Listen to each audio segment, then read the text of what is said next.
Dalam kisah Nabi Adam sebelumnya, dikisahkan bahwa iblis telah terusir dan menjadi sangat dendam. Nabi Adam kemudian mendiami surga, di mana beliau tidak akan kelaparan, tidak akan sakit, dan tidak akan merasakan panasnya matahari. Setelah sekian lama tinggal di dalam surga, Nabi Adam merasa kesepian, walaupun sudah bersama dengan para malaikat.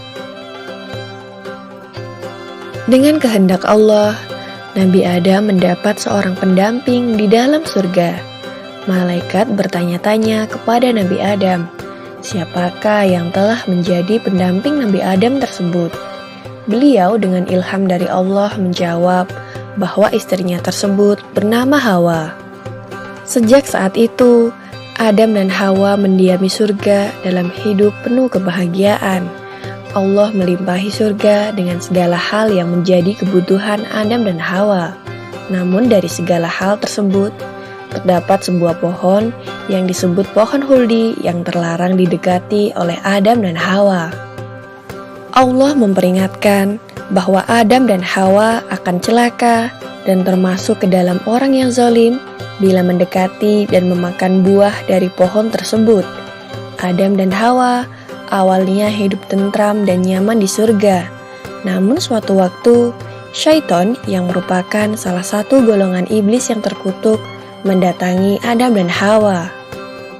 Syaitan berusaha menggoda dan menjerumuskan Nabi Adam dan Hawa. Syaitan membandingkan Nabi Adam dan Hawa sebagai manusia dengan para malaikat, bahwa malaikat akan menjadi penghuni surga yang abadi, sedangkan Nabi Adam dan Hawa akan menjadi khalifah di bumi. Para malaikat hidup dengan nikmat tiada henti dengan hidup abadi di surga. Syaitan mengatakan bahwa ia tahu caranya agar Nabi Adam dan Hawa bisa seperti malaikat.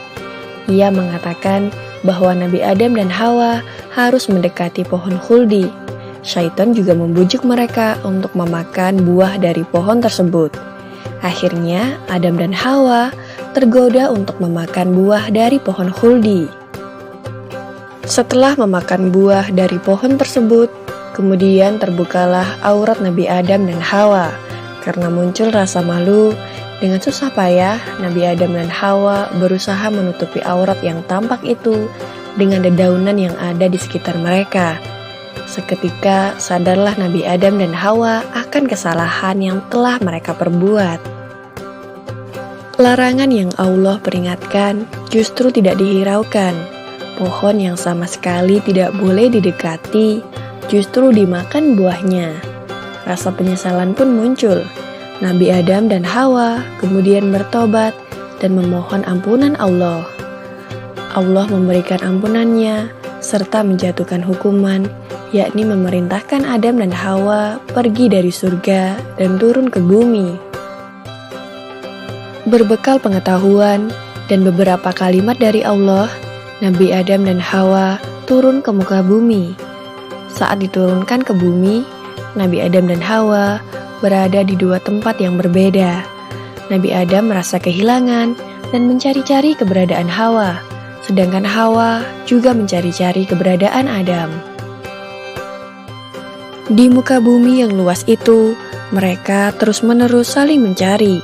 Terhitung selama 40 hari, barulah kemudian mereka berjumpa di sebuah bukit yang disebut Jabal Rahmah. Nabi Adam dan Hawa akhirnya berkumpul dan menyatu kembali seperti sewaktu mereka di dalam surga. Allah kemudian menjadikan Adam sebagai seorang nabi pertama di muka bumi. Nabi Adam dan Hawa kemudian dikaruniai beberapa keturunan. Hampir semua anak Nabi Adam dan Hawa terlahir sebagai anak kembar, laki-laki dan perempuan. Setelah beberapa pasang anak Nabi Adam dan Hawa lahir, mereka semua hidup sesuai dengan ajaran dan petunjuk-petunjuk dari Allah. Nabi Adam mulai mengajarkan kepada anak-anaknya agar mengikuti perintah Allah. Selain itu, beliau juga mengingatkan bahwa manusia memiliki musuh yang nyata dan abadi, yakni syaitan yang terkutuk.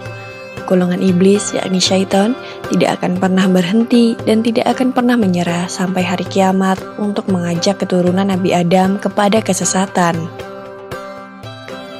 Demikianlah kisah Nabi Adam alaihissalam memakan buah khuldi yang membuat beliau diturunkan ke bumi. Semoga kisah ini dapat mengingatkan kita bahwa godaan setan dan iblis itu benar adanya dan selalu memohon perlindungan kepada Allah Subhanahu wa Ta'ala. Amin ya Rabbal 'Alamin.